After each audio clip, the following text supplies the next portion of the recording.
ఇప్పుడు యూట్యూబ్ లో బాగా ట్రెండ్ అవుతున్న ఈ రెసిపీని చేయమని మా పొట్టు పాప ఒకటే అడుగుతుంది. సర్లే అంత అడిగించుకోవడం ఎందుకు అని చెప్పి ఈ రోజైతే చేసేస్తున్నా.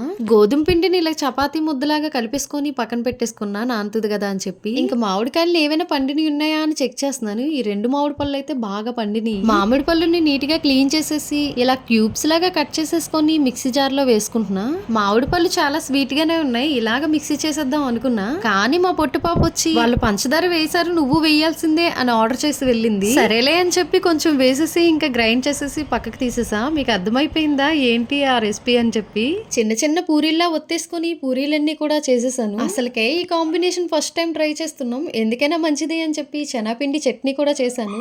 అదేనండి బాబు, రెసిపీ పేరేంటో చెప్పలేదు కదా, పూరీ విత్ మ్యాంగో ప్యూరీ. సర్లేండి, రెసిపీ అయితే రెడీ అయిపోయింది కదా, ముందు ఇంతలా అడిగిన మా పొట్టుపాపకే పెట్టేద్దాం. ఇంకా తర్వాత డయ్యూ నేను కూడా టేస్ట్ చేసాం. డయ్యూకైతే అస్సలు నచ్చలేదు. చైత్ర బయటకేదో చెప్తుంది కానీ తనకి నచ్చలేదు. అసలు నిజానికి చెప్పాలంటే నాకు కూడా నచ్చలేదు.